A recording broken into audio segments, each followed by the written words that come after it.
from the WDWL TV multiplex, live from Grumpy's studio. With great anticipation, we bring you the pride of the station, the grumpy old man, me, and the grumpy vulture. Would you like to take your bow? Take your bow. Oh, very graceful, very graceful. I see you're no longer the videographer. Oh. Back in your corner. Look at the camera. Greetings, friends. As you can see, I did a little coloring. Yeah. I found out today you were able to add color. Of course, I kind of screwed this up. I have to make an adjustment. I don't know how that happened. That's all right. It's just the audio level. And I also took and I found a little different font for the clock. Yeah, the numbers are a little bigger. So I've been goofing around. Look who's first tonight, Kathy. And look who's only tonight. Yeah, everybody will follow along sooner or later.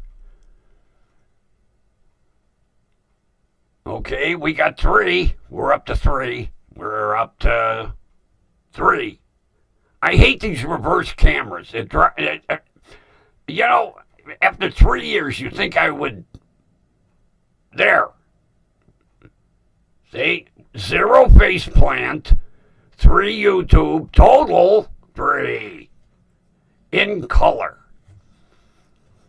Faceplant blue and YouTube red.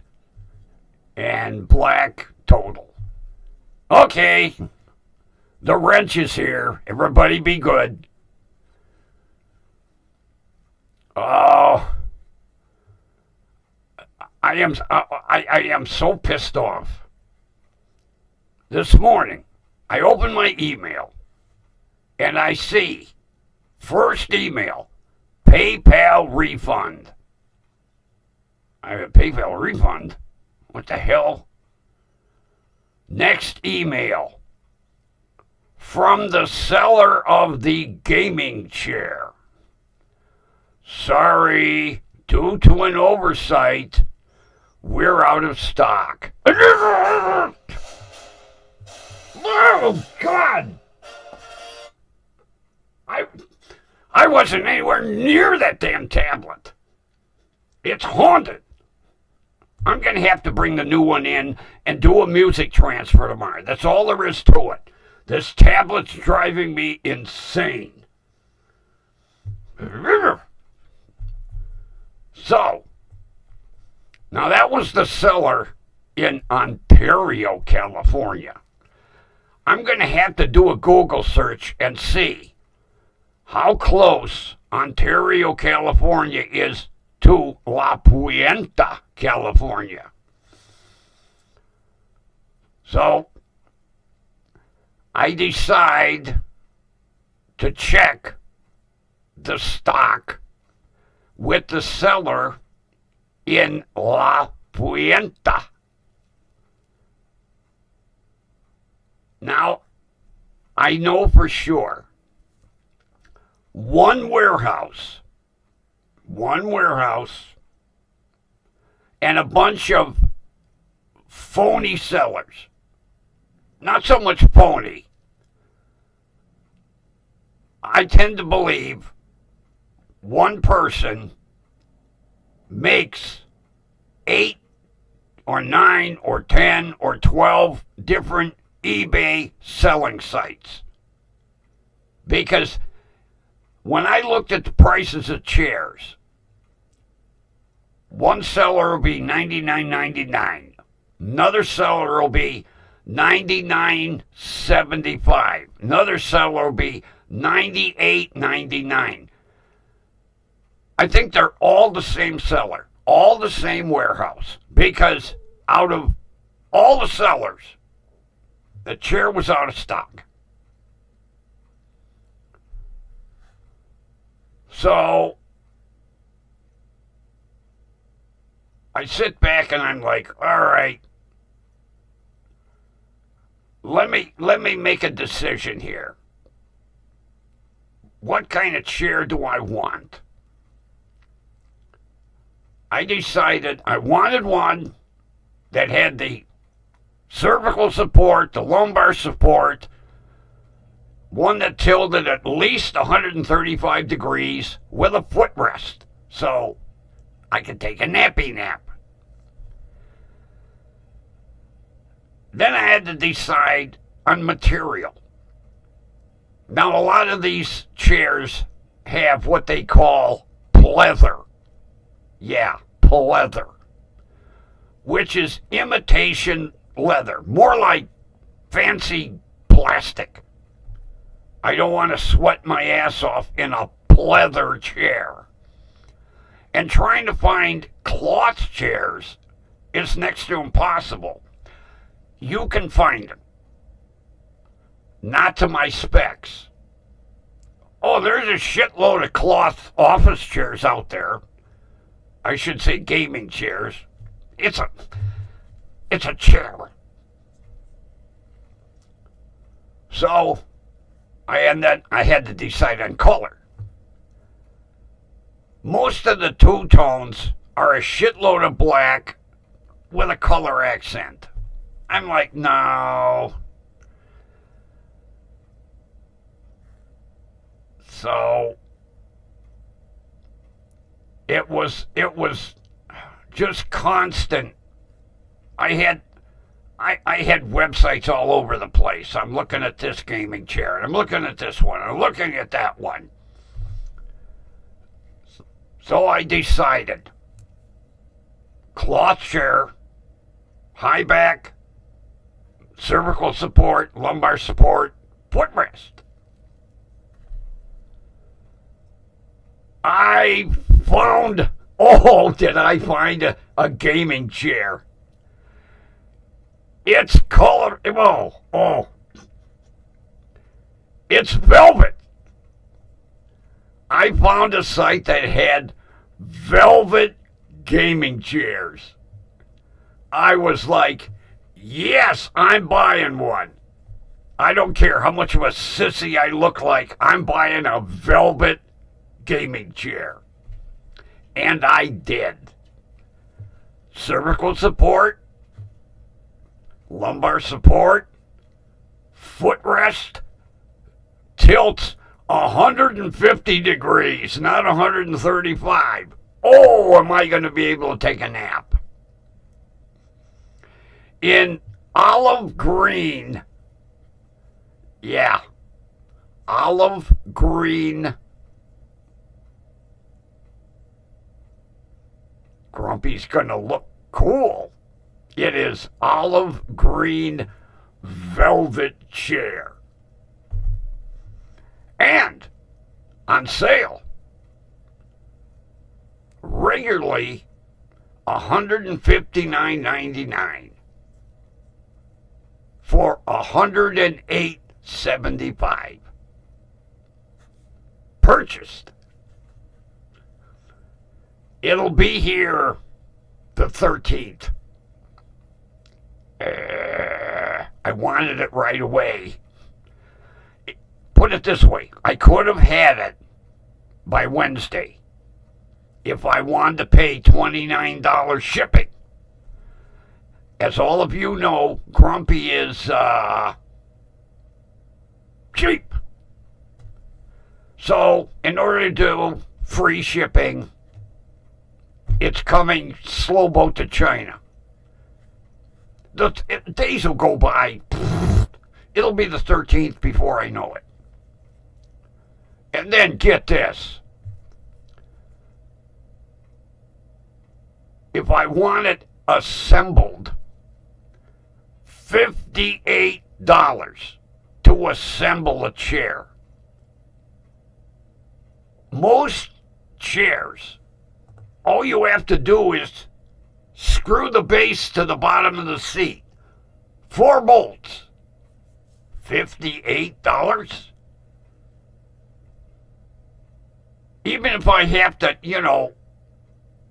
add the cervical and lumbar supports myself, they're on stretchy elastic. $58 to pre-assemble a chair?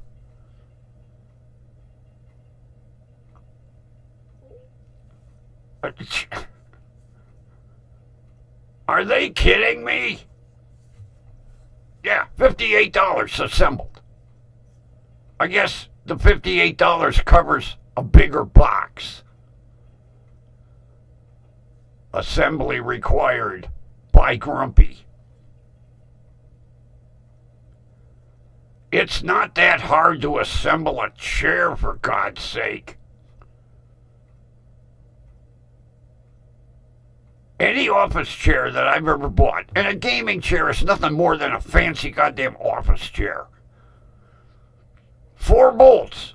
You affix the bottom section with the wheels to the bottom of the chair.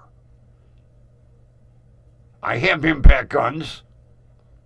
I'm not going to need an impact gun, but I do have a power ratchet to screw the bolts down. That's it. Talk about ways to rip your ass off. Unbelievable. But yes, olive green velvet. I got my cloth chair, and I'm going to feel like the Little Mermaid in my olive green velvet chair. I couldn't believe they made gaming chairs in velvet. That must be for the girl gamers. Or the gamers that are little, Yeah. So, the 13th, you will see Grumpy with his new gaming chair. Now, it was a real, I'll tell you what, I found a gaming chair. Oh, it had LED lights built into it that went all the way up, over the top, and all the way down the sides. LED lights with 27 different lighting patterns. Oh, that was a tough choice. It was a tough choice. I was like, oh. The only problem is, it was in pleather. I didn't want pleather.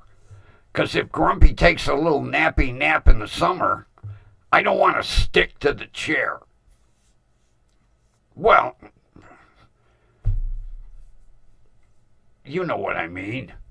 I'm not going to be laying in it naked. But,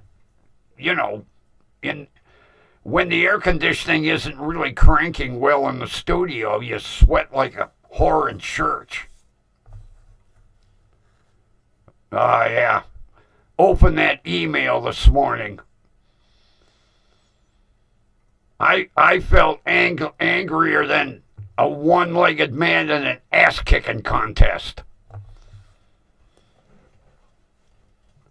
At least I got my money right away. That was the first email. PayPal refund.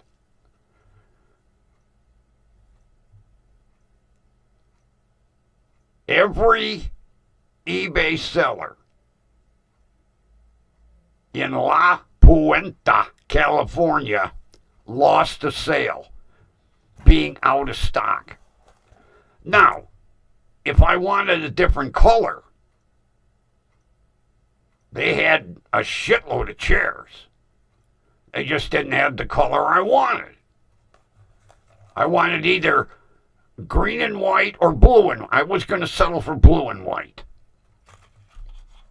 Nope. If they're out of stock, do like Walmart and Homeless Depot do. You know, there'll be several color bubbles. Put an X through it. I was looking on Walmart today. Every color bubble where they were out of stock had an X through the color bubble. They can't do that on eBay? Arrrgh. So I ended up buying it from Walmart.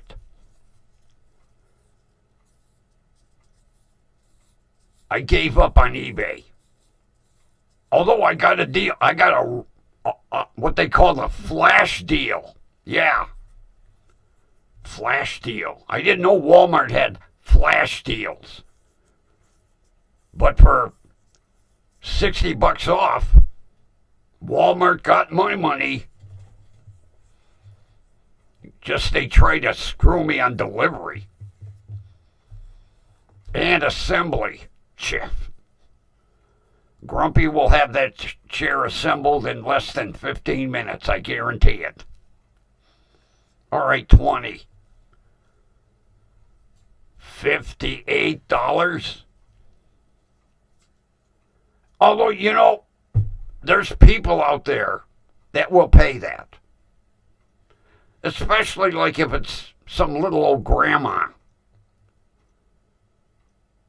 And then I'm looking at it going, boy, are you taking advantage of people. But I could see some little old grandma ordering that chair going, oh, put it together, please. My grandson isn't mechanically inclined. But, you know, I would think that one of her neighbors would have been more than happy to assemble a chair. But just saying, throwing that out as an example. I'd be damned if I'd pay $58. If I had to walk up and down the street and ask every one of my neighbors, hey, can you put my chair together for me? Before I'd pay $58.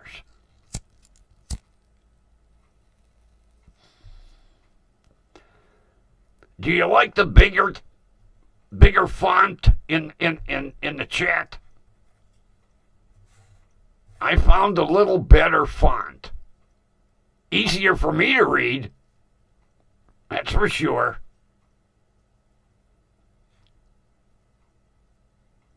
Yeah, I was playing around today. And then I discovered this. I was like, oh, look, I can do Faceplant Blue and YouTube Red. But I don't know how I screwed this up. I'm going to have to adjust it tomorrow again. I don't know what the hell I did. I clicked on something wrong.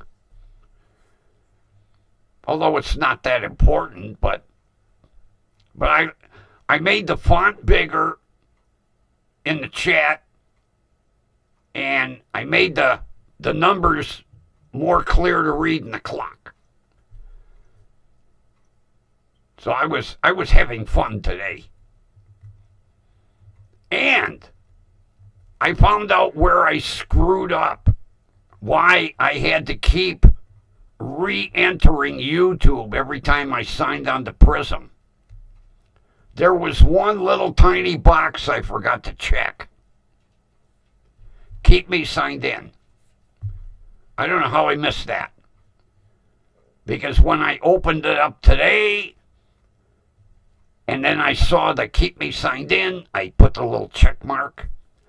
Then I closed Prism. I waited a few minutes. I opened it. I was like, okay, YouTube's there. And I closed it. I went back to chair searching. I opened it again. Okay, YouTube's still there.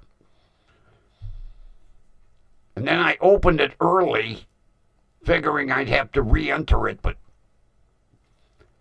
I guess that little itty box, that little itty bitty box that you put the check mark in was important. So, was an interesting day. All that research yesterday for gaming chairs. Although I did better. Velvet. Oh. I can't wait till that chair gets here.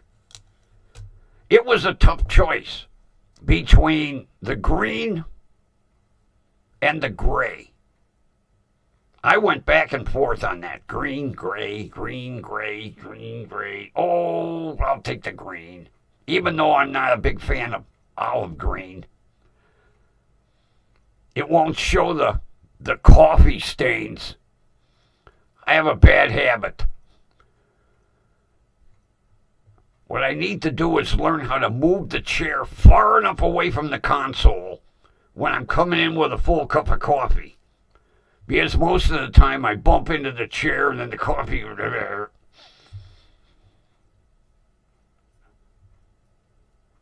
If I get an email in the morning that says that chair is out of stock, oh, I'm going to be pissed off.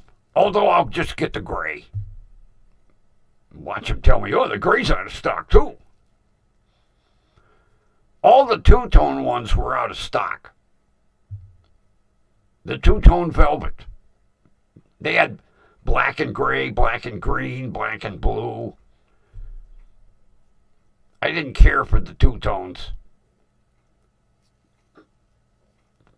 But that one with the LEDs, oh, I went back and because I put them both in my cart. And I went back and forth. Yes, no, yes, no, yes, no. And what I like about Walmart is they have either you shit can it or save for later. And it goes into like a memory bank. So the LED chair got saved for later. Not that I'm going to buy too soon. Boy, my budget's shot for the next 6 months. Washing machine, gaming chair. I don't know what I'm going to do with this one. I'm kind of attached to it. I don't want to get rid of it. Especially since it came from my buddy. Who was my 12th grade math teacher. Yeah. He just lives up the street. Him and I used to work on cars together. And he had a compartment in the next city over.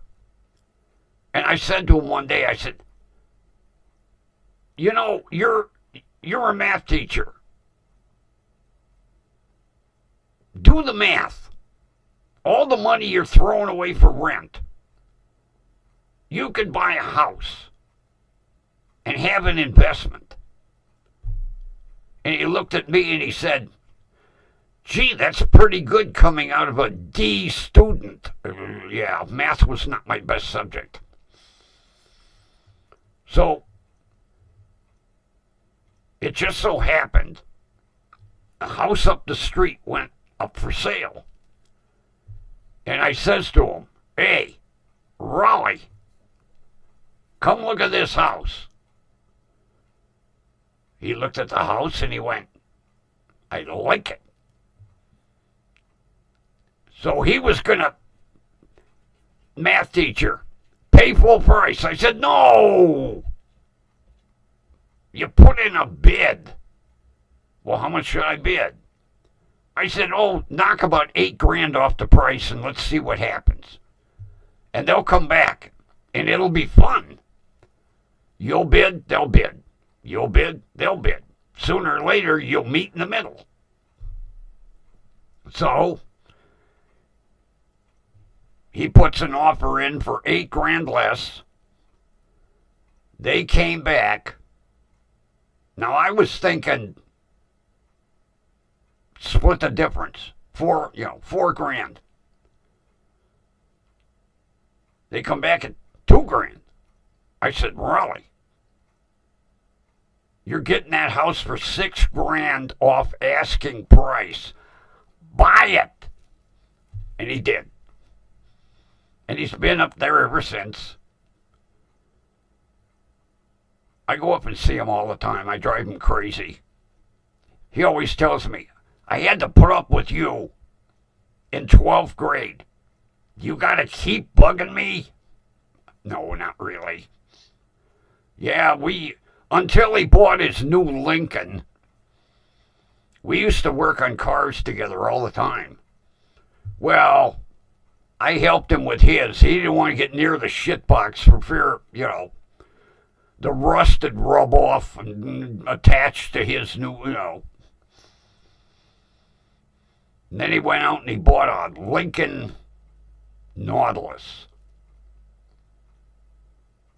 It's one step below the Navigator, I think. Somewhere in there.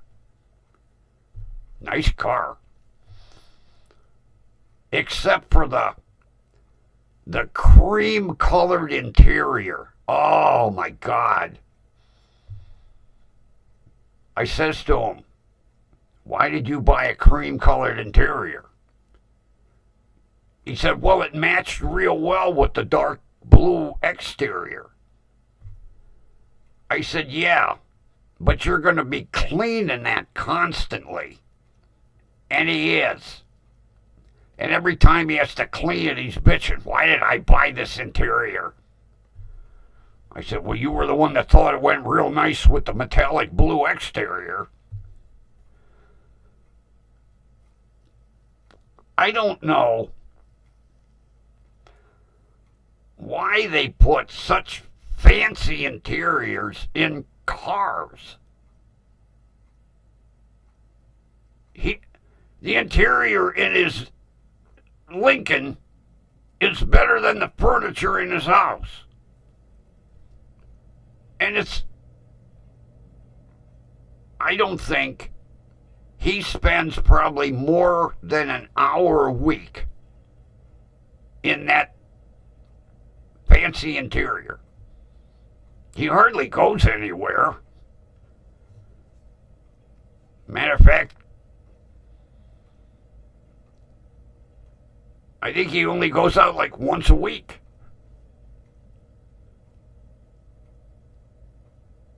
It's a shame to spend the kind of money you do to get the seats are like 8-way massaging or some shit. I know you push a button and it'll massage your thighs, and push another button and it massages your lumbar, and push another button and it massages your shoulders, and heated, cooled. You can recline them almost all the way into the back seat. I told him, I said, the seats in your damn Lincoln are better than your lazy boy in your living room. But that's what he wanted to buy.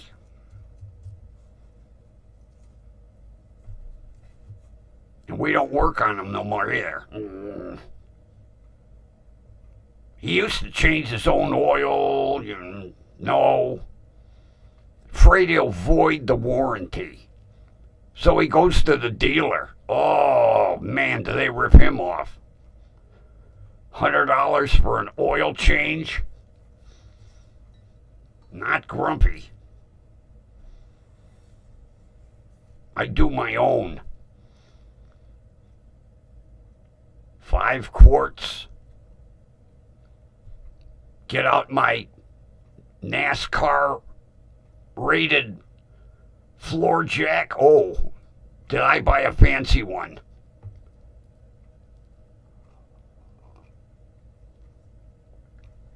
It's the same jack that they use when they go over the wall to change the tire. I love it. 3 pumps, and it's fully extended. got a real, matter of fact, instead of two wheels in the front, it's got a big roller. And it's real low profile, made of aluminum, got a handle on the side. I could pick it up and carry it around. I bought it at a place called Arrrgh Freight. I love that place. An adult toy store. Oh. Every time I go in there, I'll have one item. One item. I go in for one item. Every time I come out, it's $100. But boy, I got some nice tools too. And then they send me emails constantly. Oh, new product, new product, new product. I haven't been out to Arrrgh Freight in about 3 months. Yesterday, I get a $25 off coupon on any purchase over $50. Oh, I'm going to Arrrgh Freight next week too. I'll get $50 worth of shit for $25. A bunch of stuff I won't need, but I'm going to take advantage of that coupon.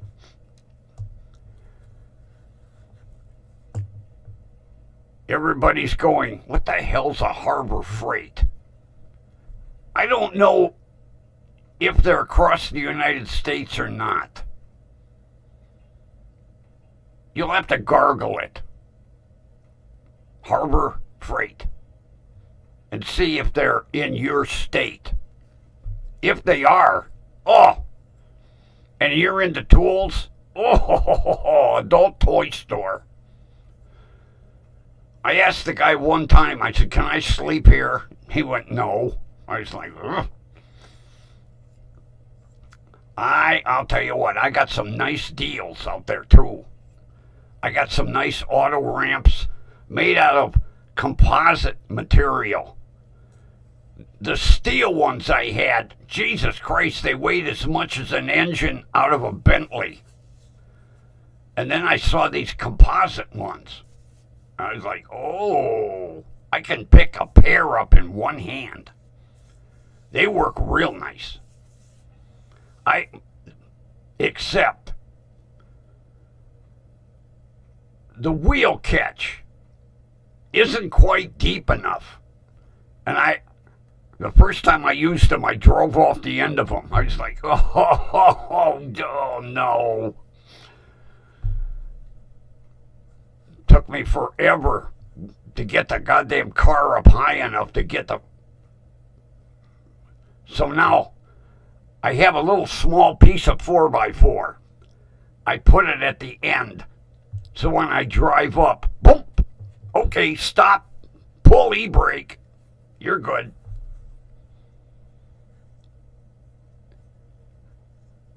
Then I got, what did I get the last time I was there? Oh, a creeper. Oh, is this thing nice? It's padded, and it's got tool trays on either side. I didn't need it. It was on sale. Plus, I got a little rolling stool. And it's got a shock absorber on it. You go to sit down and it lowers you down. And it's got a tool tray underneath. I got more goddamn shit to work on a car. Yeah, the stool is nice. Got nice fancy wheels on it. I roll around. It's nice for doing a brake job.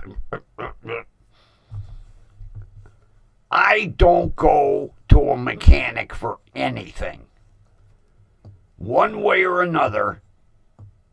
Kathy, you got Arrrgh Freight? Oh, go in one sometime. Even if you're not into tools. Take a look at the adult toy store. And I'll tell you what. If you're going to buy a tool, buy the Pittsburgh line. Not the cheapy stuff. Buy the Pittsburgh line. It's almost like Craftsman. And I like it because all the tools got green handles. Oh, yeah. All of my ratchet wrenches, green handles. Screwdrivers, green handles. Yeah. They got, adult toy store. Yeah. Instead of calling it Harbor Freight, they should call it Tools R Us.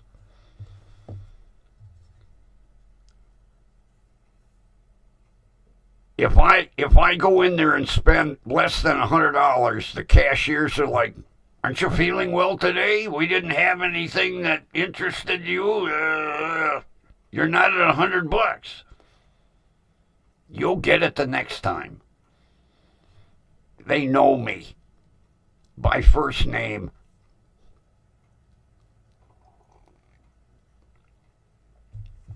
I need one. Thank you. Then I get to the register, $105, sir. Then, yeah.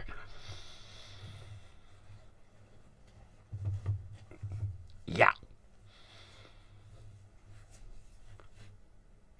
I've got tools that I'll never use just because they looked neat. What's that? It's a left-handed monkey wrench. Really? I'll take one. Now I have a left-handed and a right-handed monkey wrench. Problem is they're the same tool. They just fooled me. They got me. They turned it around. I said, "Look." Then they hold them up. Oh, yeah. Not realizing all they did was turn it around. I bought it. I'll never use it, but it looks nice in my toolkit. I'll pull the drawer out and go, "Oh, look." And I'm so anal. Get this. I bought a foam liner for inside the drawers. And then I put like all my wrenches. Okay, spanners. I forget, across the pond they call them spanners. I put them all in order. And then I put a board on them and a cinder block. And I let it set overnight. And it made neat impressions in the foam so that you know where every wrench belongs. I'm anal. But I'll tell you what, I got some nice spanners. Oh, yes. Especially the new ones they came out with, where the box end ratchets. Yeah, the ratcheting box end. I love them. So now I have regular spanners and ratcheting box spanners. And then I got a set of crowfoot sockets. They look good. They look good in the box. I don't know if I'll ever use them, but they looked cool. And I got them in American and metric. That's another thing that's really pissing me off. Everything now is in metric. Like the dimensions for my chair. They were all in metric. I had to go online and find a metric to American, metric to inches converter. So I knew how big the chair was, how wide it was, how tall it was. I didn't learn the metric system. I learned the American system. I learned inches. I mean yards, not meters. Everything is metric. Of course, all the 5-year-olds, they can rattle that shit right off. Not me. I don't know the metric system. It started with, years ago, it started with pop. Two-liter bottles. Everybody was like, what's a 2-liter bottle? Yeah, it started way back. God, when did we start with 2-liter bottles? The 70s? I think it was the 70s. And then slowly, I'm trying to think what.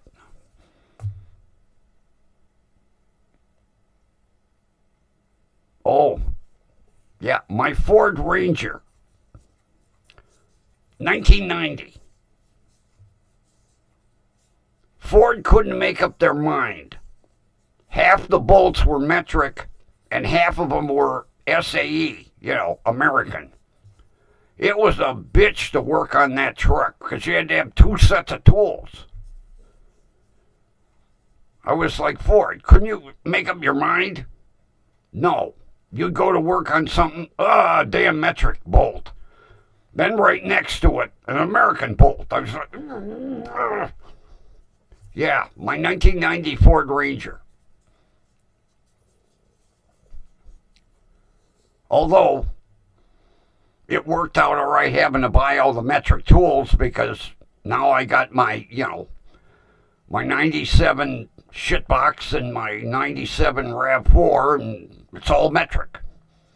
So I have tools, which I'll be using soon as the weather breaks so I can get the damn RAV4 done.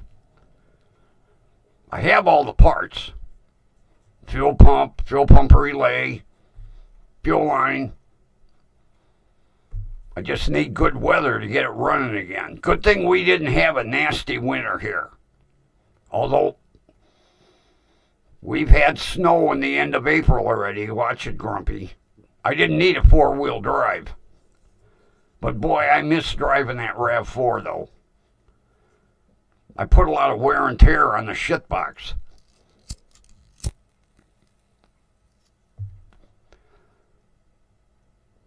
Now, it's a 97 Nissan pickup. I'm the 3rd owner.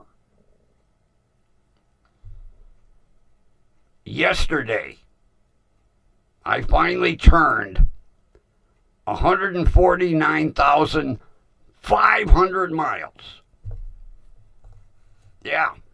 I was waiting for that 500 hit, like, whoa. Yeah. It's a 97 and it's only got 149,000 miles on it. There's not any body left on it, but it's super low mileage. Yeah, the girl I bought it off of, her mother ordered it, brand new in 97. And it's a strippy. The only thing she ordered was power steering. Manual transmission.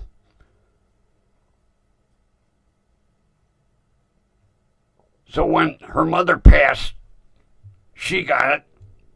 And she drove it up until 5 years ago. And then she decided to sell it. Mainly because it was a rusty shitbox. And her and I have stayed in touch. She told me when we transferred all the title and did all the paperwork, she goes, you keep in touch. I want to know how my truck's doing. So every now and then I send her a picture, send her a text message. And believe it or not, and I held true, her mother, even though her mother smoked, and she smoked, they never used the ashtray. My 97 Nissan pickup truck ashtray is still a virgin. It's never been. I keep Allen wrenches in it because I've got a couple of things that I need to tighten with Allen wrenches. Cigarette ashes? Nope. I bought a separate ashtray and hung it on the dash next to the ashtray. And same thing, the cigarette lighter's never been used either. It's still. I got this rotten shitbox rust bucket, but oh, do I have a nice ashtray. Yeah, I told her I won't use it. I don't know why her mother never used the ashtray. She told me her mother smoked 2.5 packs of cigarettes a day. Never used the ashtray in the truck. And then she never used the ashtray. And that's the one thing she asked. Please don't use the ashtray for cigarette ashes. Okay, Christine, I won't use the ashtray for cigarette ashes. Now I asked her, can I put Allen wrenches in it? Oh, yes. Okay. Yeah. As a matter of fact, when I went to her house to pick the truck up,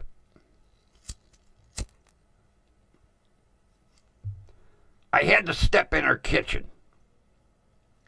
And I looked to my right, which was a bedroom, and it was stacked to the ceiling with bolts of material. And then I looked in the living room, and it was just about the same way, with 2 of the fanciest sewing machines I have ever seen in my life. Not that I'm into sewing machines, but these things were computer controlled. And I says to her, I said, do you run a tailor service out of your house? She said, no. I said, did you buy out a fabric store? She said, no. I said, what's all this? She is the chief costume designer and maker for the Cleveland Playhouse. I was like, holy shit. Yeah, when there's an upcoming play and they're not bringing their own costumes, she designs the costumes and makes them for the whole cast. I was like, wow. Yeah, she told me the one sewing machine was $6,000. I said, she says, yeah. And she says, I need a bigger one. That's $9,000 for this computerized. I was like, you gotta be kidding me. But yeah, I'm sure that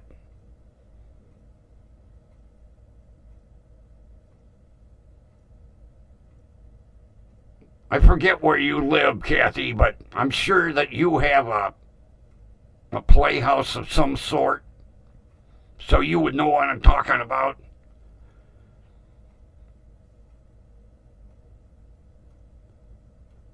And in London, I'm trying to think of Royal Albert Hall. Is that what it is? If I got it right? Royal Albert Hall. I think I got it. I think that's what it is. Tennessee, you got a playhouse somewhere, don't you? You know, like you've got an orchestra. You should have a playhouse. Royal Albert Hall, yeah. I don't know if they do plays there. I know they do something similar to our Oscars. I saw it on YouTube once. What do they call it? We call it the Oscars here. I can't remember what the award, but it's similar to our Oscar awards. But yeah, Kathy, can you imagine making costumes for a whole cast in your living room? That's what she does. She told me once, she goes, if you want a really neat Halloween costume, let me know. I'll make you one. I said, no, I'm not into Halloween, believe me. I look scary enough without a costume. I think maybe this year I'll take her up on it. Do me a Dracula or something. Frankenstein would be too involved. I'd have to do makeup and all that. Dracula would be a little easier.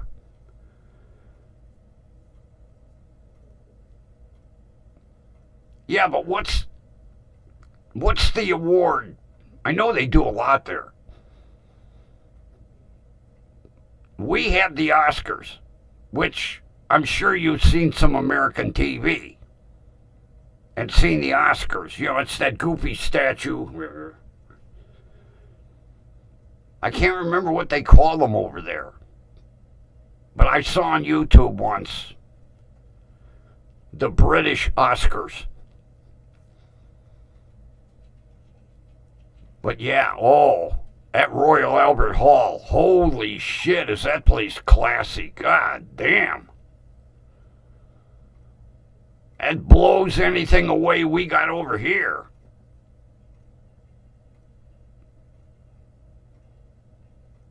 I can't remember how many it seats, but oh God. Well, you guys got castles and everything, but that Royal Albert Hall, I could see anybody that even gets to walk in the door is privileged. But fancy, holy shit.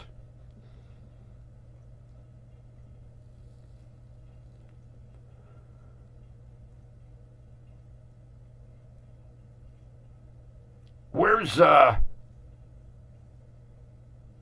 Jenny playing trivia tonight? I haven't seen Jenny in the chat. Or she's probably listening. Playing trivia and listening. The Oliver Awards. Hey, there we go. Yep. We got the Oscars, you got the Olivers. Both start with O. What a coincidence. Yeah, that was the performance I watched on YouTube. And I'll tell you what.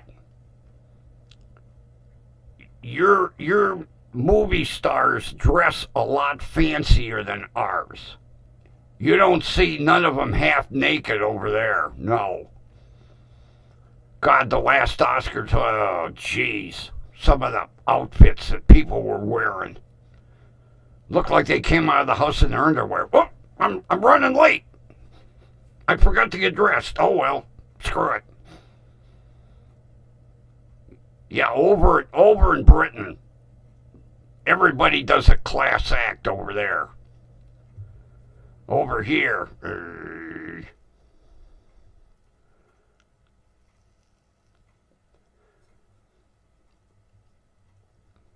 I love watching the British police shows. Oh, God. Talk about... Your cops are too fucking polite over there. Jesus. Can we have a chat?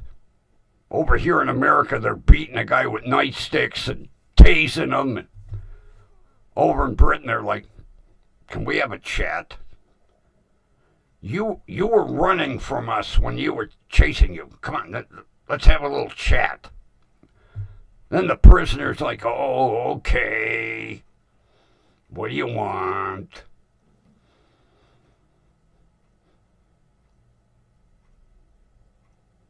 I'm trying to think of the name of the program. I haven't watched it in a while. But it's all British police. I love watching it because they're so polite. What a breath of fresh air compared to what we got over here.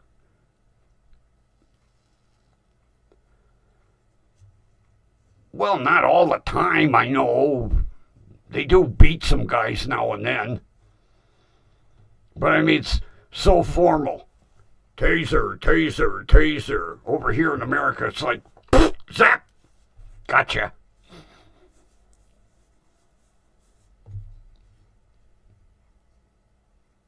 And only certain divisions carry weapons.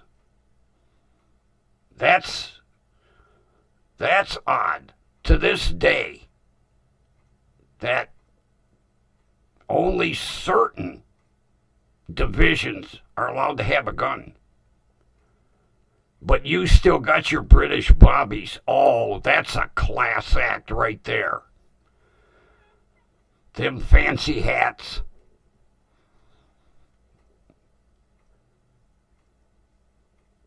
Although I think I don't know if the bobbies still use a whistle.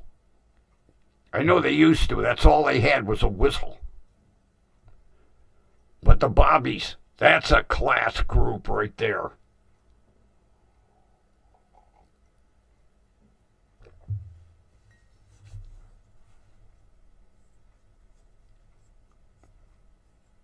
Can't remember that police program I watch. See, if I don't watch on a regular basis, I go brain dead.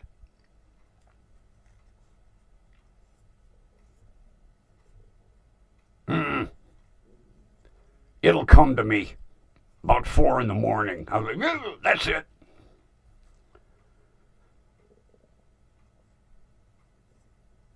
Yeah, back in the day, we're talking in the 70s, before all the rules came in effect.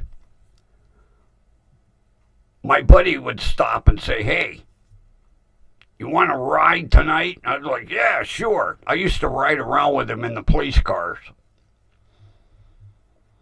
He told me, he says, you need a blue jacket, and he gave me one of his old police hats. And he'd stop and he'd pick me up and say, come on, let's go have some fun. And I'd ride around with him all night long in the police cruiser. Oh, man. If they ever found out, it was neat. I used to get to play with the siren. He'd be chasing somebody, a speeder, and he'd say, all right, go ahead, siren time. I went through every tone, whoop. He'd say, hey, the guy's pulled over already. I said, well, there's still 2 more tones on the siren to go through. Wail, yelp, scream, screech. Everyone, click, click, click, click, click, click. Guy be pulled over, he'd have his license out the window. I'd still be running the siren.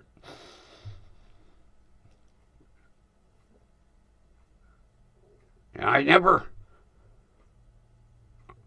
really had the inkling to want to get on the force. I don't know why.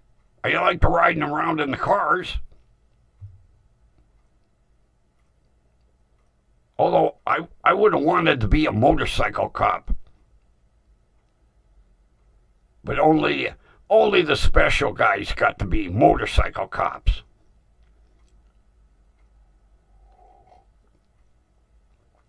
Shit, I had motorcycles from age 14 up until I had to sell my pride and joy.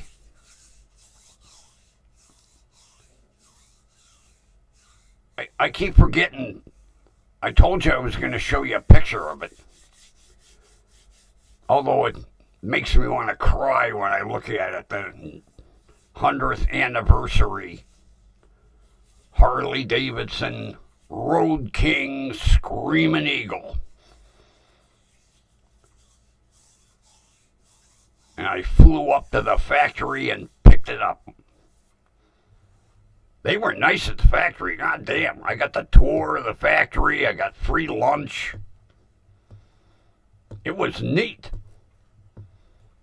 I saw how basically it started with a frame, and at the end of the line, it was a full bike.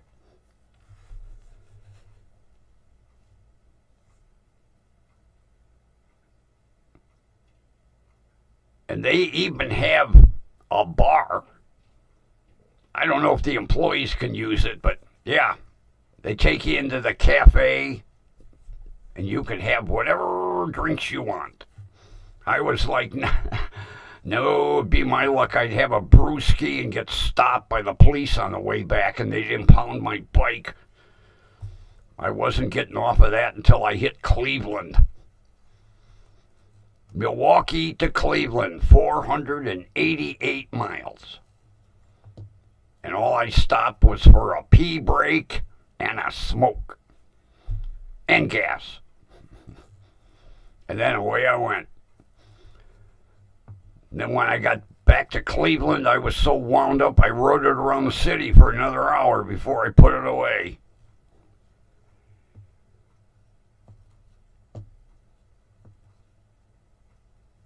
What am I missing in the chat here? I even made the letters bigger so I could see. Oh, websites.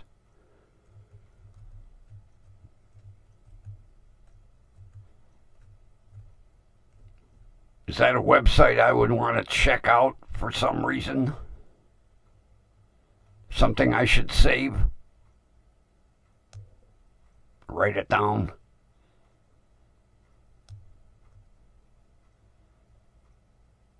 Yeah, I discovered the only way I can interact with the chat is if I go strictly YouTube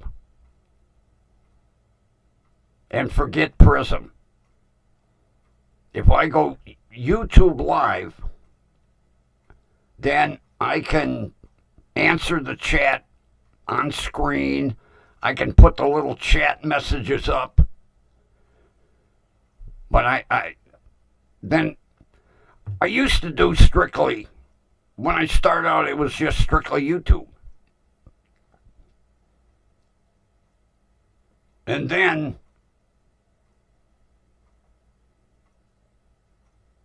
I would take and transfer my YouTube to Faceplant. And then that way I would be on Faceplant and YouTube. Well, the good thing with Prism is I'm on too fat. Try it again, Grumpy. 2 platforms at the same time. So I don't have to take and get on YouTube and then put it on Faceplant. But you lose the interaction with the chat. That's all right. This is working out just fine. We don't have everybody tonight. I don't see VOP here. I don't see Jenny here. I don't see my Aussie buddy from the land down under. Evidently everybody's off for the weekend. Screw Grumpy. No. He might be busy. But yeah. The Aussie isn't here. Jenny is probably trivia. VOP's not here. Although, I don't know.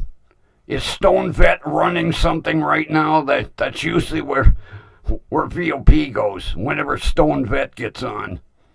He was on earlier. Matter of fact, did you... No, man, were you Did you go on when Stone Bet was on? Hippie is finally back.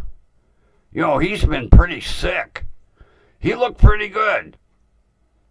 He really did. He said, you know, he's not 100%, but I was surprised to see Hippie back tonight. I was happy to see him. Boy, everybody was worried about him. He was pretty sick.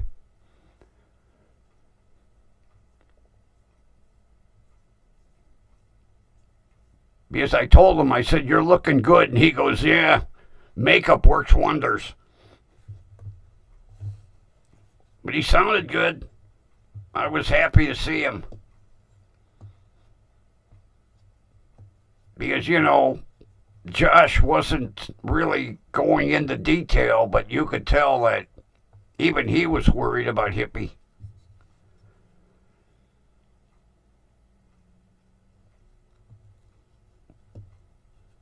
I just hope he's, you know, he goes through this. Every now and then he takes a dive health-wise. I hope they finally got him straightened out. I guess he wasn't eating. He can't survive well without eating. But he looked good. He really did. I don't know if he'll be... I hope he's going to be back regular. That's usually when I really stick with Josh, is it when Hippie's there. Because Hippie can go off on a tangent. Oh, God, I love it when he goes off on a tangent.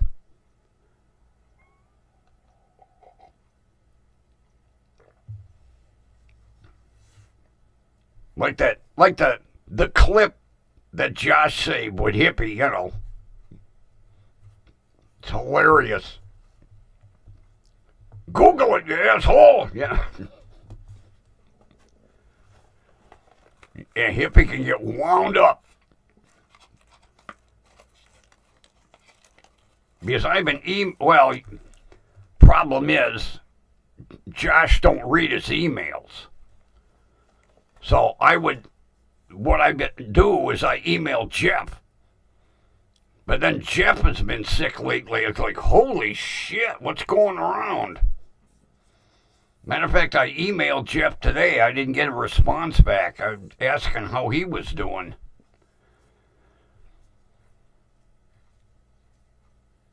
And then Shiz was on earlier, not earlier, last night with Scotto.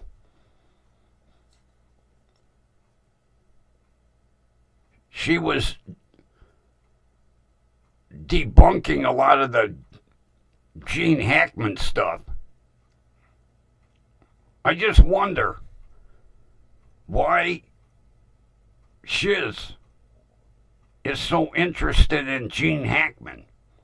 I wonder if, you know, she's got that investigation company. I wonder if somebody contacted her.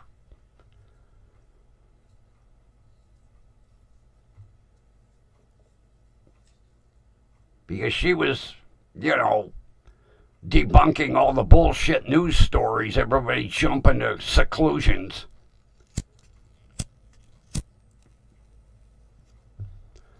I missed it last night. Everybody, and I've noticed like Shiz and Kfar and who else? Everybody runs at 8 o'clock. If you notice that, everybody's 8 o'clock at night. Because I think Kfar's got something at 8 o'clock tonight. 8 or 8:30.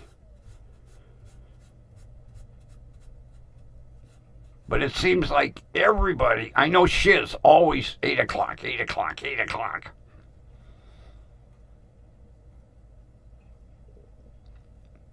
Well, yeah, I know, but what? I don't get the connection between her and Gene Hackman. I mean, yeah, everybody wants to correct the misinformation, but why she's more into homicide investigations.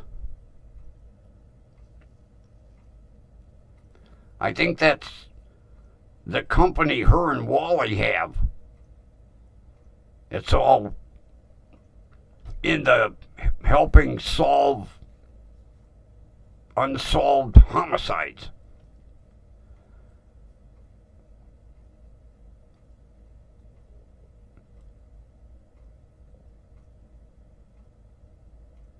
Did you probably wouldn't have. Did you ever read all of her articles from, what is it, Boston Live or Live Boston when she was a reporter? God, that girl can write. She missed her calling.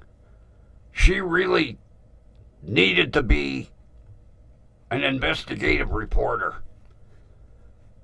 I read every news article she wrote for Live Boston or Boston Live or whatever.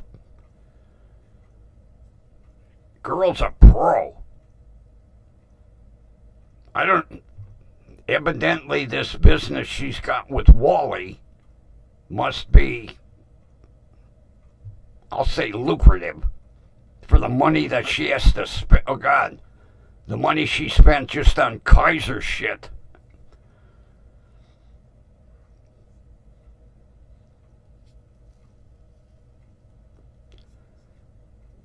Do you ever watch any of the stuff that KTZ does?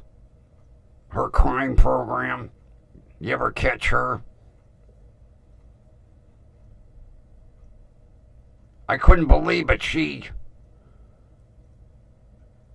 actually had what's his name? Generally Specific on her program either last night or today.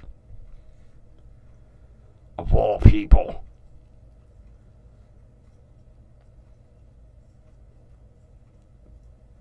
He's a lunatic. I can see why Jeff and Scotto make fun of him all the time.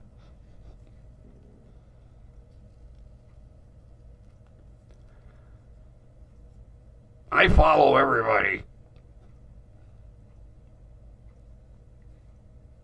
KFAR and KTZ and I don't generally specific, nah. And then there's this one redhead. What the hell's her name? Oh God, I got no memory. What the hell is her YouTube name? She can get wound up at times.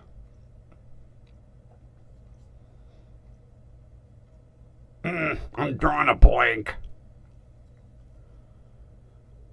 I haven't watched her in a while. If I don't stay up on everybody, but there are too many damn people to follow. I have a hard enough time following myself. And I was supposed to go to the store today and I forgot. I have to go tomorrow. Cause some controversy again. Me and grocery shopping don't get along. One of these days they're going to tell me, yeah, that's it. Kathy's got it. She can really, when she has what's his name? I'll call him GS. When he's on her panel, does she drill into him. She got the perfect name, the Raging Tomato. Boy, she can really go off the deep end sometimes. I enjoy watching her, especially when she's making GS look like an asshole.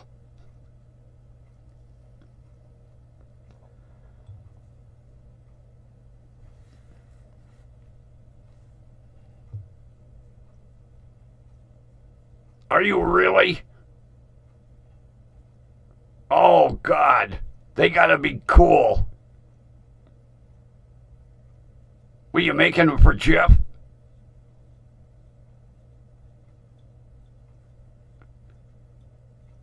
Although Jeff has some pretty. I watch a lot of times just for the thumbnails and the shit that he puts up. I keep trying to. I'm just about begging him. Can I come on panel?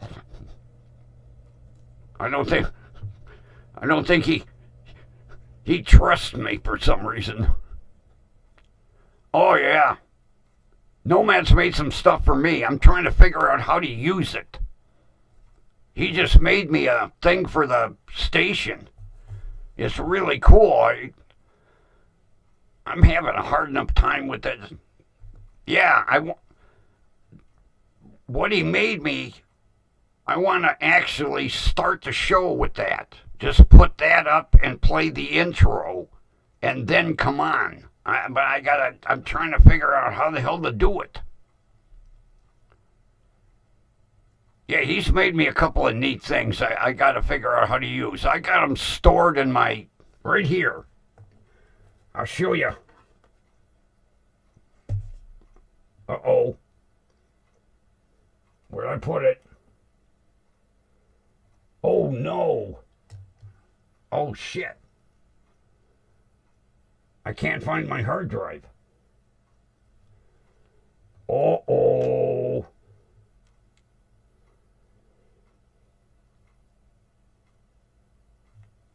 Oh, there it is.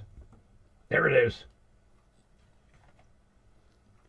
Everything that Nomad sent me is right here. Safe. Safe on my hard drive. This one here. Two Tyrannosaurus bites on this hard drive. Everything is stored right there. It's safe, Nomad. It's right there. I just need how to put it right here. And then we'll be good. Yeah, I learned the hard way when I had a computer crash.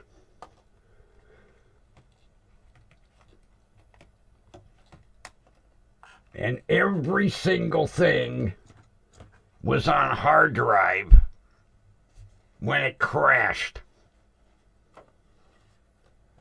So I bought 2 external hard drives. One 2 terabyte, one 3.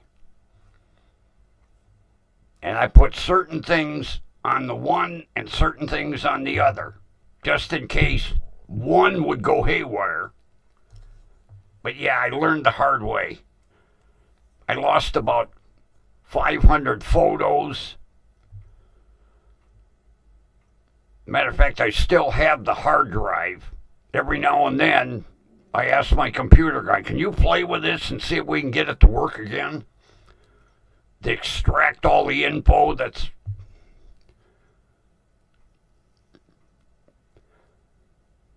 Oh, I kind of thought so. Because the stuff that G2 has looked familiar. Yeah, I like G2. Him and I are good buddies. Well, internet buddies. I email him back and forth a lot. We do a lot of communicating on email.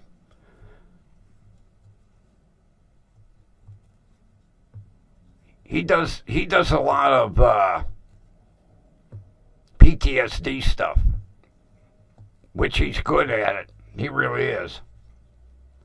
He does a lot of research. When he puts stuff up, you know it's 100% and not bullshit. That's what I like about him.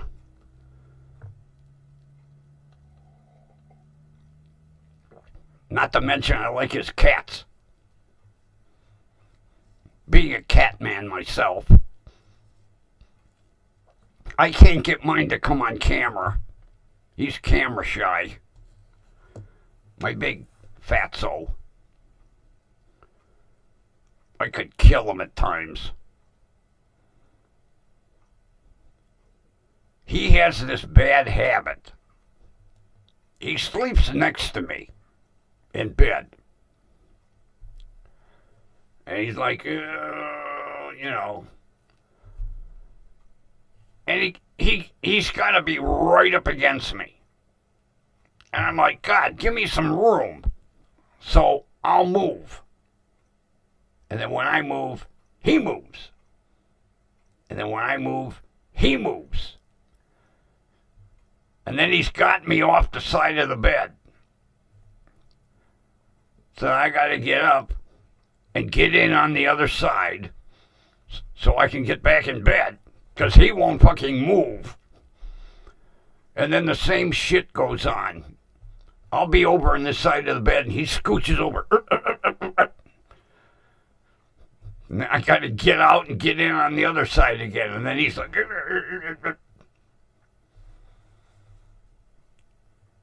I put up with him because he was severely abused as a kitten. And it took me, oh my God, almost a full year before he would trust me. Oh, he was a mountain lion when I got him. Twice I tried to give him back to the rescue shelter. I was like, oh, please. And the girl said, he'll come around. Be patient. Well, every cat that I've ever had has been a rescue. And they come around real quick. Not him. Although what the family put him through, I'm surprised he ever trusted anyone again. Goddamn kids. They take him up on the second floor of the house and push him off the banister. And then they would hold him upside down and drop him. You know, the old adage, every cat will land on its feet.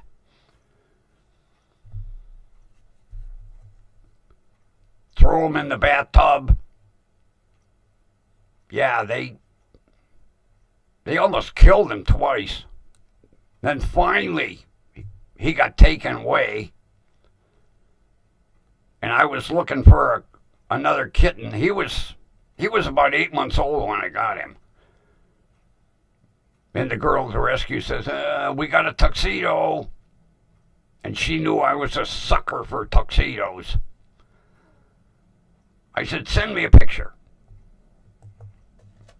Matter of fact, that's the picture they sent. Isn't he cute? The mountain lion. Yeah. I saw that picture and like, oh, that cute little pink nose. I'll take him. Arrrgh. I'd have been better off with a goddamn Florida Panther. I think I could have broke him sooner, but yeah, it took a year before I could actually, like, pet him. And now, they say, with a dog or a cat, if they expose their stomach, they fully trust you. And he sleeps on his back all the time. So I guess he finally trusts me.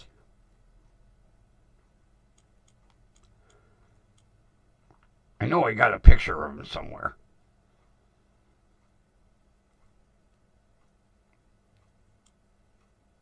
Somewhere.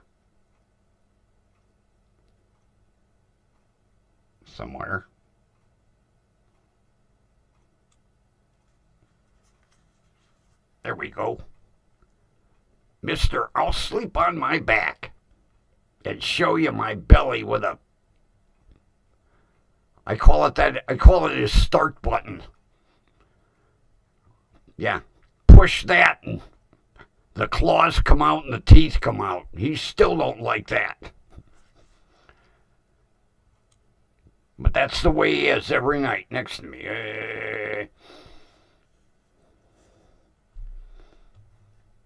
And God forbid I run out of cat treats. Oh, he won't let me in bed. Like, hey, You promised me a cat treat. Where is it? I ran out. You did what? You ain't getting in bed. Yeah. I have to keep a big supply of cat treats. Spoiled rotten. Not to mention the special food that he eats now. Delectables.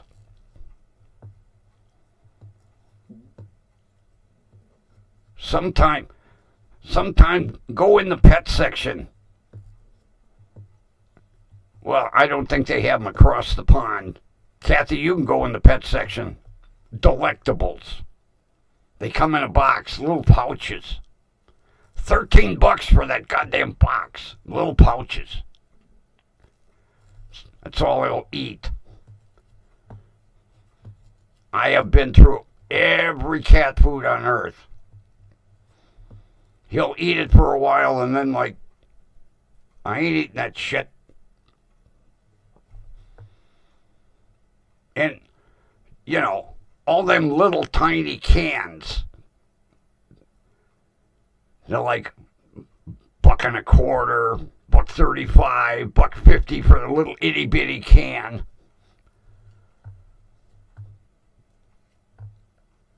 You'll eat them for a while, and then all of a sudden it's like, I ain't eating that shit. You ate it yesterday. Well, I ain't eating it no more.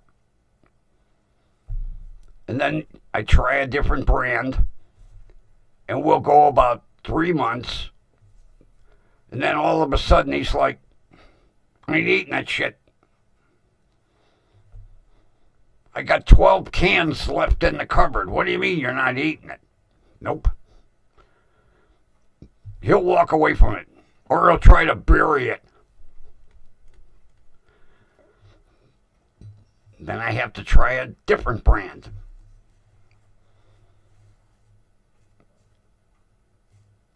As a matter of fact, the last Sheba, that was what he was eating before. Sheba.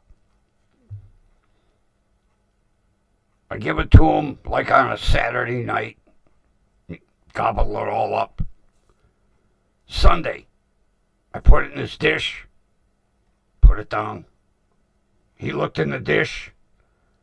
He gave me that look like, are you trying to poison me? I ain't eating that.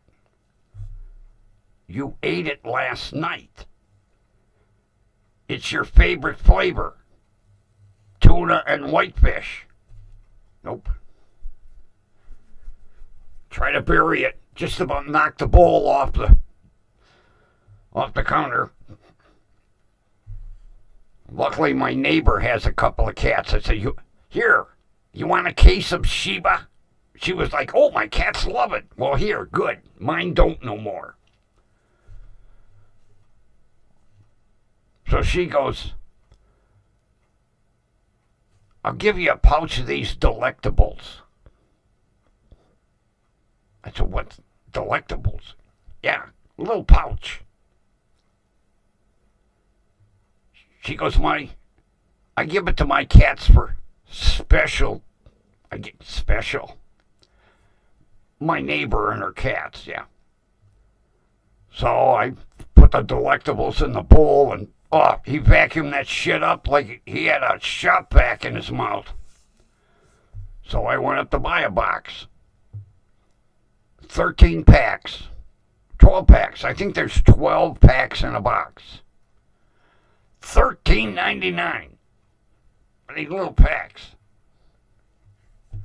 And then he will only eat Friskies seafood dry. Comes in a blue bag. God forbid the store doesn't have it. I have to make a trip to several stores to get it. Because otherwise I'm stuck with a bag of dry cat food.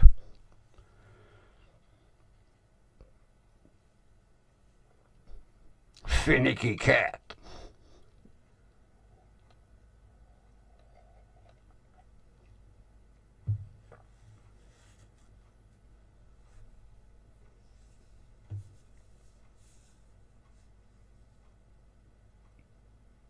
What do you have there? Delectables or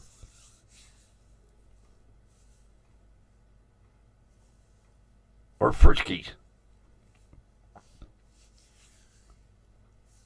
I keep forgetting you have a lot of the stuff over there that we have over here.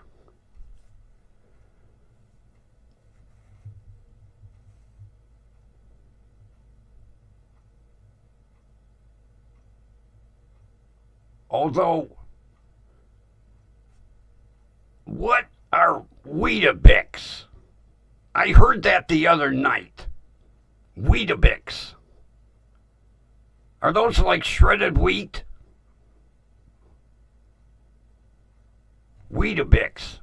I'm pretty sure that's what the guy said. Weetabix.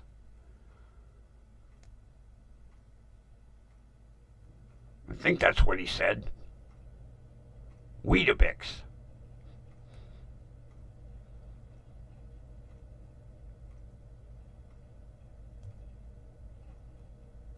Yeah, Weetabix. They showed the box, but I didn't see it. That, I went, here, Weetabix. And I couldn't back the goddamn TV up fast enough. Was a commercial for breakfast cereal. Weetabix. Okay, what is a Weetabix?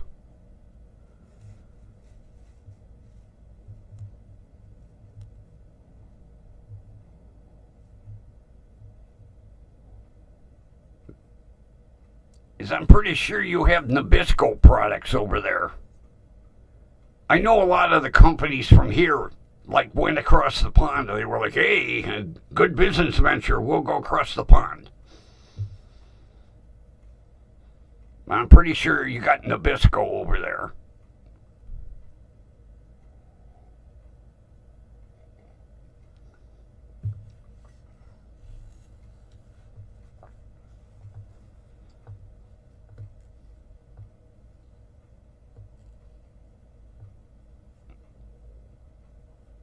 I'll have to gargle. Weetabix.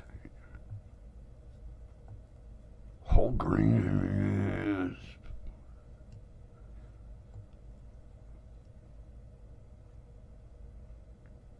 Yeah, but is it like I don't know, maybe you don't know what shredded wheat is. We get shredded wheat, they're like in a biscuit. The biscuits are about the size of a pack of cigarettes. You put them in a bowl and you crunch them up and add a little milk and sugar.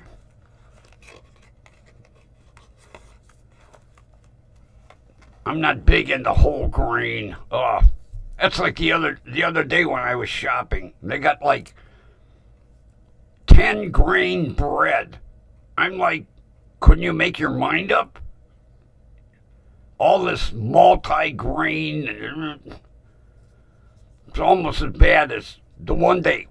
The one day I wasn't paying attention, and I grabbed a pack of gluten-free bread.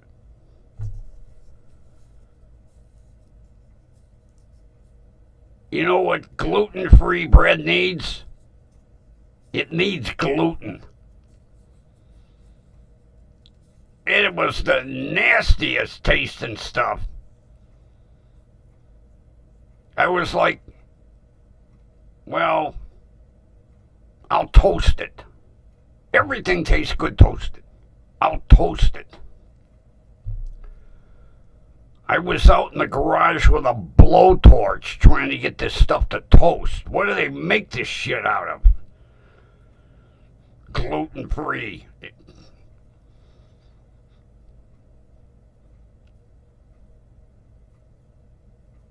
It was the nastiest stuff. And I hate to waste food. Oh, God. I went to butter it. The butter slid right off. I was like, whoa, what are you putting me on?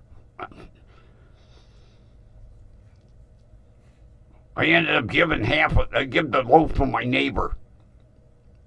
She's vegetarian and this and that. And I don't know how the woman survives. She don't eat meat. She don't eat this. Don't eat that.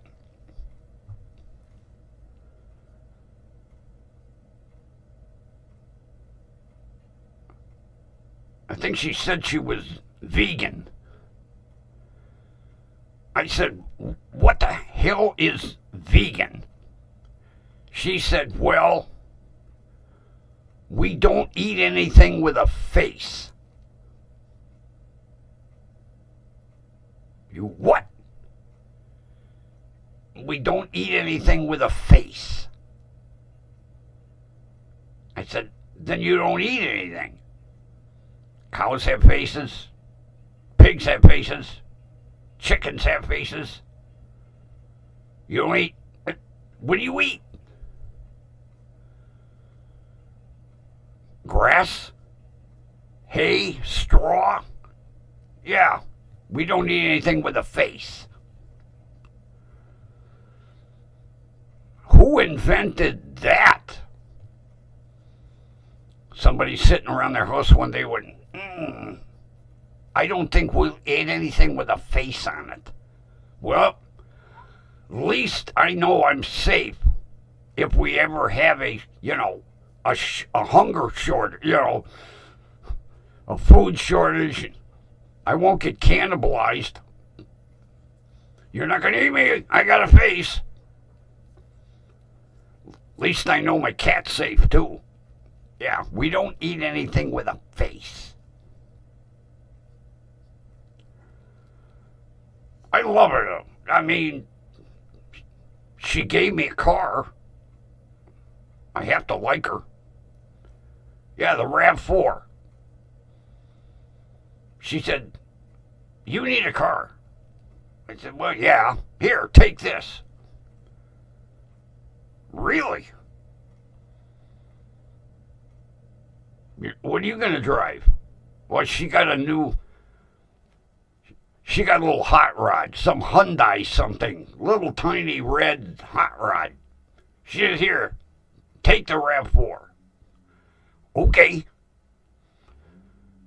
And I'll tell you what, I drove it for 3 years without a problem. And then the goddamn fuel pump went out. Or no, there was a rust hole in the gas line. And somehow that screwed the fuel pump up. And when the fuel pump screwed up, it shorted the fuel pump relay. Oh, everything went haywire at once. And then, of course, the weather got crappy, and I got all the parts.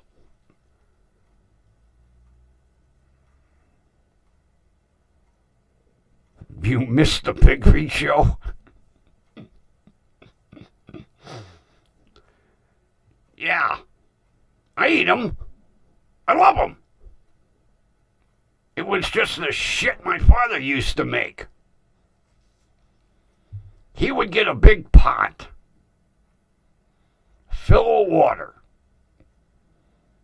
and then throw in a bunch of carrots and pig ears and pig feet and boil it.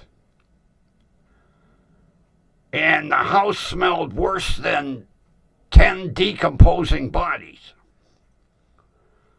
And then when it got to a certain, when you boil stuff, it slowly concentrates in the pan. Well, when it got to a certain level, he lined up a bunch of bowls. And he put some ears in the bowl and some feet in each bowl. And then ladle this liquid in. And then he would gently carry each bowl down into the basement. And he had a big, long table down there. And he lined the bowls up. And then he would cover them with newspaper. So you didn't have to look at them. And then about 3-4 days later, it turned into this hideous-looking jelly in a bowl. And he would eat that shit. Oh my God, the most disgusting stuff on earth.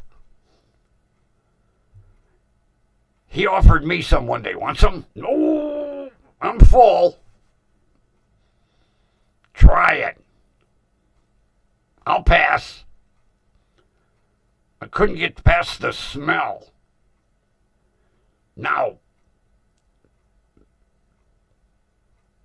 we used to have, well, the German restaurant's still up the street. But Grandma passed away. Grandma used to make pickled pig's feet. Oh my God, they were to die for. Well, daughter never paid attention to how Mom made them. So they don't get made anymore. And I miss them. Because the ones you get in the jar, there ain't enough in the jar. God, I get a jar, I eat it in one sitting. But yeah, oh God, Grandma could make, well, Grandma was right from somewhere in Germany. Matter of fact, the name of the restaurant before they sold it was the Hofbrauhaus. Now it's Dermeister or something. But nobody makes the pickled pig's feet like Grandma used to make them. Oh. When I would go in there, the daughter would say, Grandma's going to make pig's feet. How many do you want?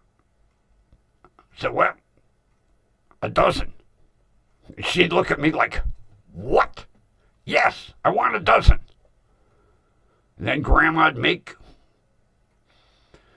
well, she made a pot, like 50-gallon pot, but I got my dozen, and they were the best things on earth. And then Grandma passed away. And I said to her daughter, I said, well, you going to carry on the tradition? She goes, no.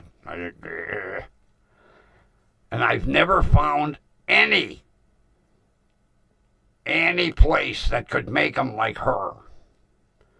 And like I say, the ones you get in the store in a jar, like 3 bites and you're done. Although they're not really popular, you know. I don't see anybody running in going, hey, I want a jar of pig's feet. Matter of fact, the one day I was eating some and one of the neighbor kids come by and go, what the fuck are you eating? I said, they're pickled pig's feet. I haven't seen the kid since. He was like, what? I'm getting the hell away from him. Then the one other kid said, do you know where them feet were? Yes.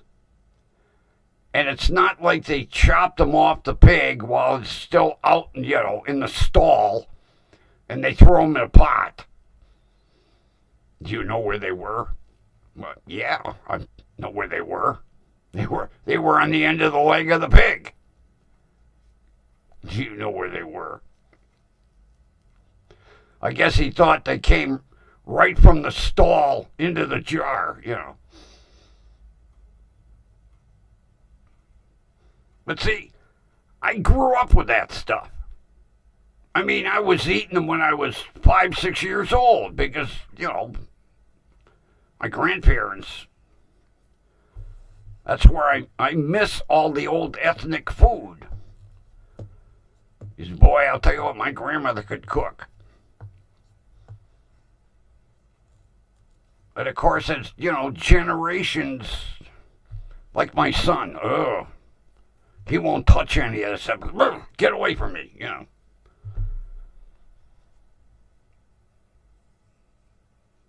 Yeah, the kids, I mean, there's no tradition anymore. That's what's sad. I And my grandmother was Slovenian, my grandfather was Hungarian. I had the best of both worlds there. Because my grandmother learned to cook Hungarian dishes. Although they were kind of close anyway, but... And then she used to make, oh God, what the hell was that bakery she made? Klatchkis? I think that's what it was, Klatchkis. Oh God, I used to eat them by the bucketful when she would make that many.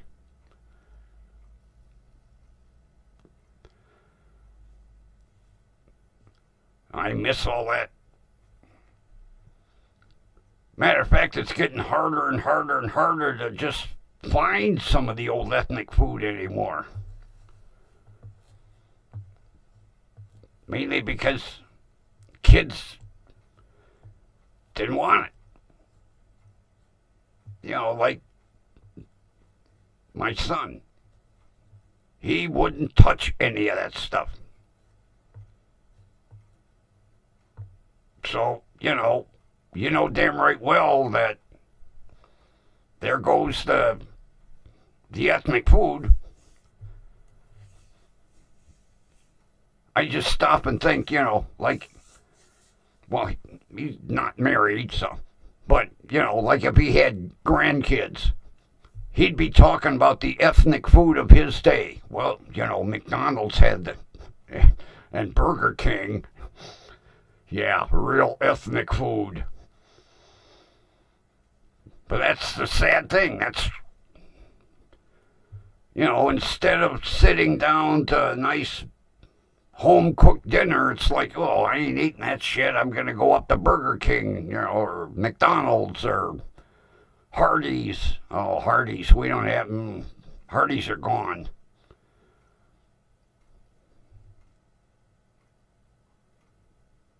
Was it Hardee's that they used to have a, what the hell was that sandwich? Monte Cristo?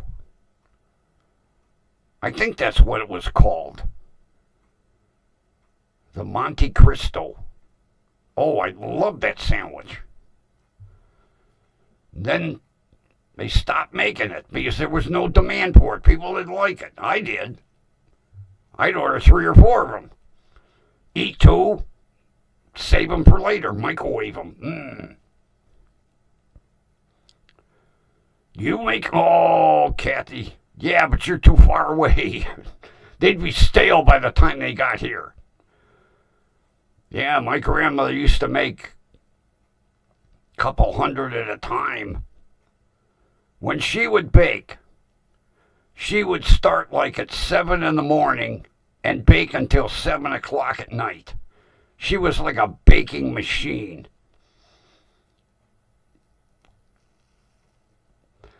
And then she used to make pierogies. Oh my God. And of every variety. She made them with mashed potato and cheese, cottage cheese, or I think cottage cheese. I don't know if they used cottage cheese or I think that's what it was. And sauerkraut. Oh God, sauerkraut pierogies. Oh my God. And then she would make, and everybody's going to go, what's that? She would make them filled with lekvar. Yeah, farmer's cheese. Okay. Leave it to Kathy to answer for me. You know what lekvar is, Kathy? I might have got her. I might have stumped her here. No gargling it. That's unfair.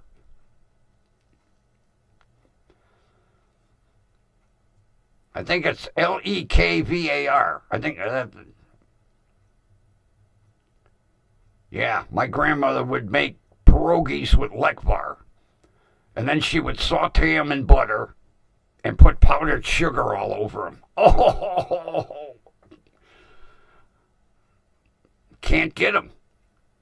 You can get that shit in the store that's cardboard.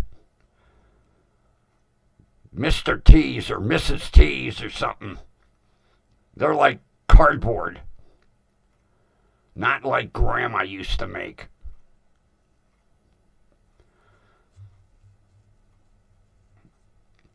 She was like a crimping machine. Boy, she'd be next. And have them stacked up on the table 3 foot high. Yeah, Friday was baking day. She'd start at 7 in the morning and don't nobody get near the kitchen. And Christmas time, she'd make the klatchkes. And then she made these, the hell'd she call them?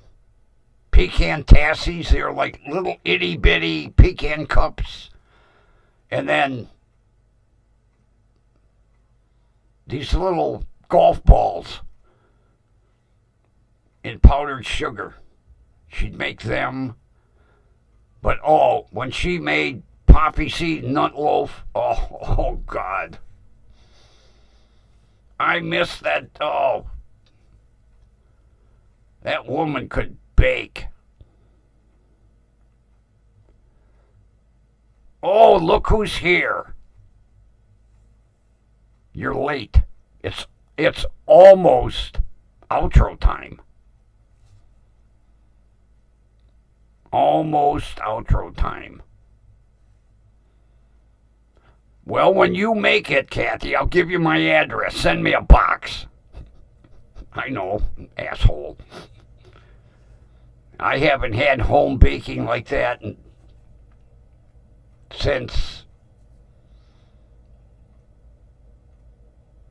God, the late 80s. I'm trying to think when she passed away.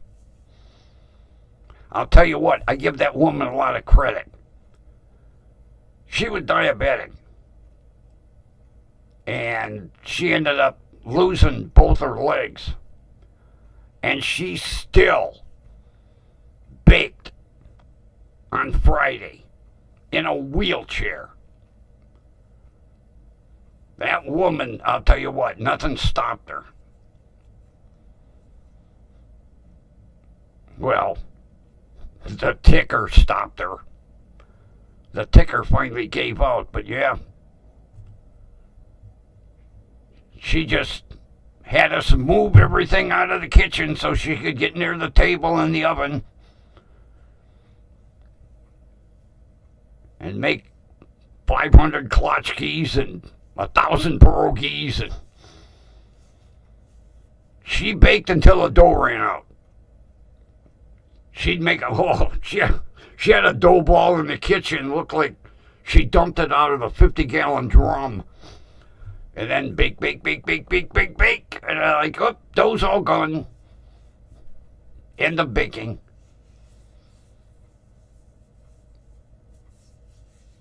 But when she'd make poppy seed nut rolls, oh God, they were to die for. What the shit you buy in the store today? Authentic, old world. Yeah, bullshit. You can't make authentic old world in a factory. You have to have all the little grandmas making the stuff. Matter of fact, we used to have a Ukrainian church. Yeah, they were Ukrainian church. And during Lent, all the little old grandmas would make pierogies and beet soup. Oh, yeah, beet soup, borscht. And I would order several dozen and a gallon of beet soup. And then slowly, the little old ladies passed away, and then the younger generation, none of them wanted to do it, and no more pierogies and beet soup.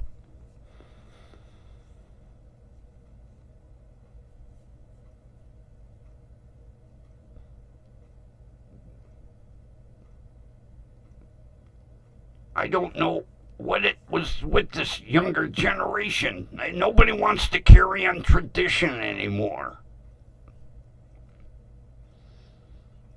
But yeah,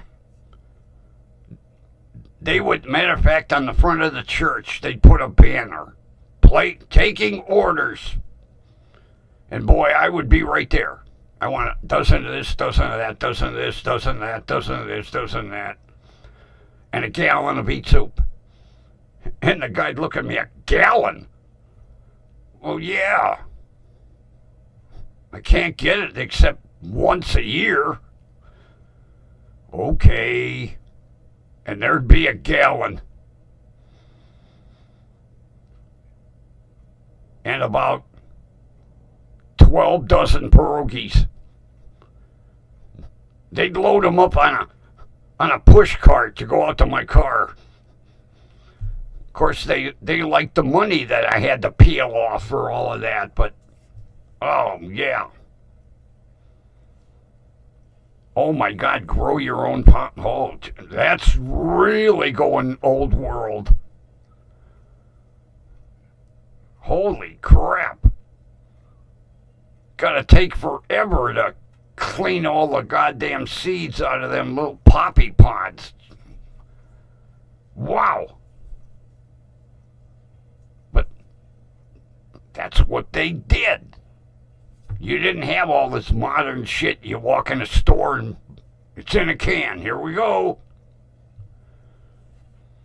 That's true, authentic. Oh, I bet you that stuff was to die for.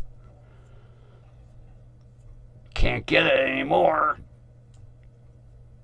Very rarely does, the next generation follow tradition. Like I say, the kids today, their tradition will be a triple Whopper. I remember when Burger King made a triple Whopper back in the day. Oh, man. Although, guess what I'm having for dinner? Oh, it smells wonderful, too. I'm having Slovenian sausage in sauerkraut. And it's been in the oven since 4 o'clock. And the aroma is wafting through the studio.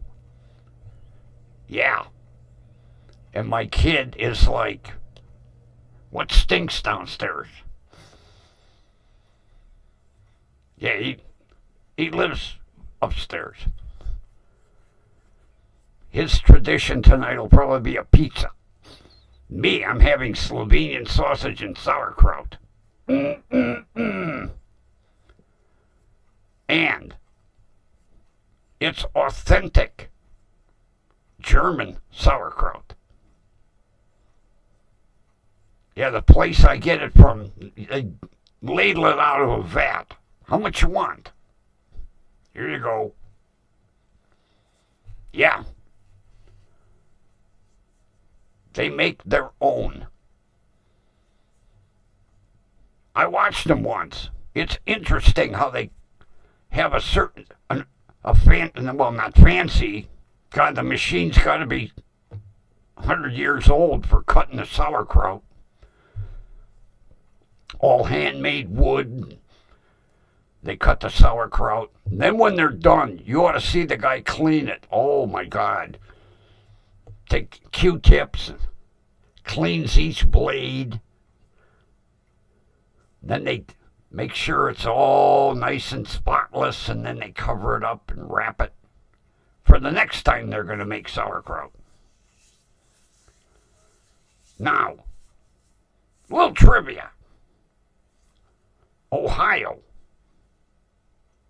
at one time, was the world's biggest producer of sauerkraut. Or I should say, the nation's. They made sauerkraut other places, but in America, Ohio was the largest producer of sauerkraut. I went down there once. It looked like swimming pools. I walked in, I was like, look at all the indoor swimming pools. And the guy said, no, that's sauerkraut vats. They would dump about 4 tons into the swimming pool and add water and salt. And that's it. And then it fermented. Swimming pools. For as far as the eye could see. Yeah, they used to. Well, I haven't been down there in probably 40 years, but yeah, you could take a tour of the sauerkraut factory. Big giant machines shredding the sauerkraut, and then they used a front end loader to fill the swimming pools. And took a fire hose and filled them with water and poured in wheelbarrows full of salt. Yeah. And then covered it up until it was all fermented. And then at the end of the tour, they gave you a jar of sauerkraut. Here you go. Have a nice day. Thanks for coming. Yeah, I toured that. I wanted the tour because at one time, Ohio was also the largest producer of eggs.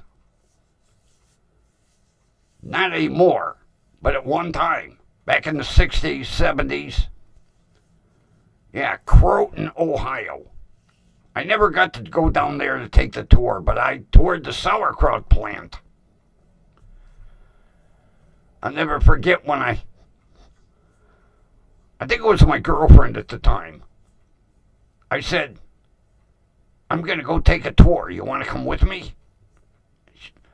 Now she's thinking, we're going to go take a tour. Oh. She goes, what are we touring? I said, a sauerkraut plant. What? Yeah. Don't you want to see how they make sauerkraut? No.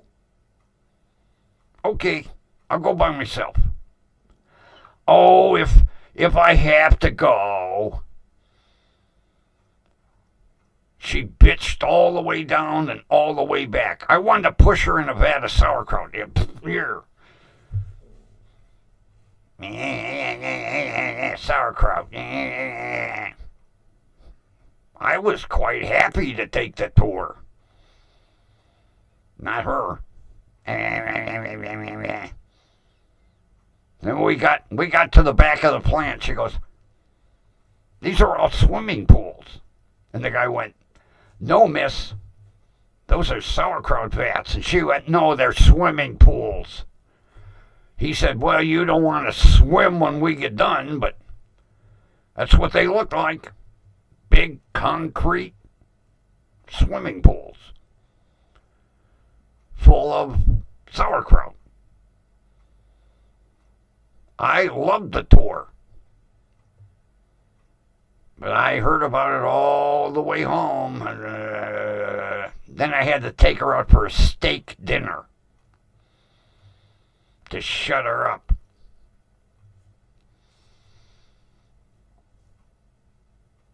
I think I dumped her after that. If you don't like ethnic food, you ain't going to survive with me.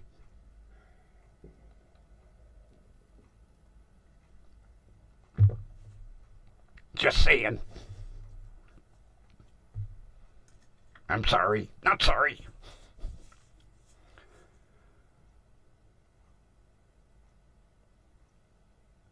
Well, I like the new resized chat.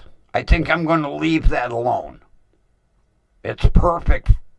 I don't have to squint to read it. And I like, right, the I like the way I did this. That looks cool. But I gotta fix this. I don't know what I did. And I like the clock. The numbers are a lot easier to see. So we're slowly making little modifications. I just have to fix one thing. And I'll do that tomorrow. But everything else I'm going to leave alone. Because it looks cool.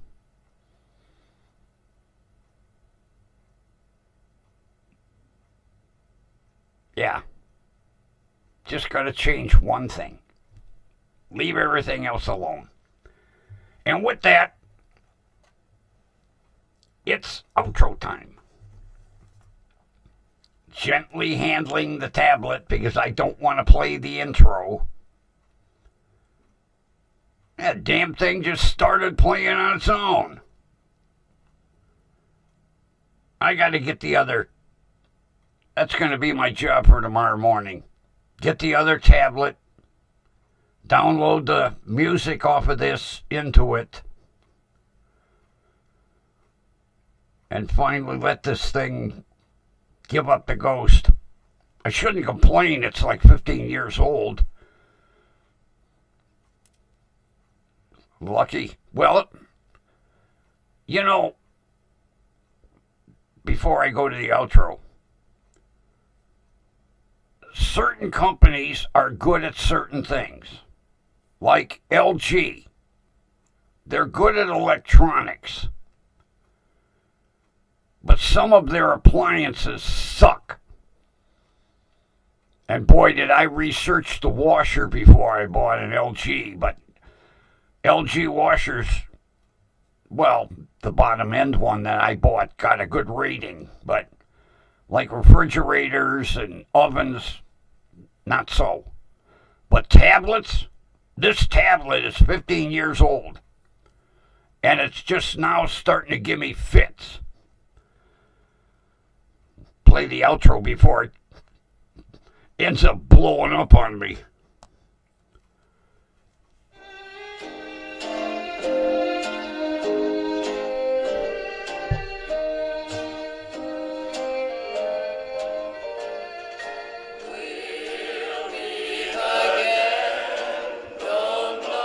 We know where, right here, WDWL TV, 7 p.m. I think I nailed it tonight. I think I nailed it right on the dot. Of course, I was messing with Prism, so. Where's my clicker? Everyone, thanks for putting up with me. It's been a pleasure. I hope everybody has a wonderful rest of your evening or afternoon or morning, wherever you're at. And we will meet again right here tomorrow night.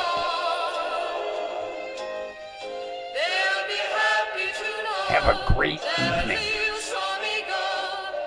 See ya.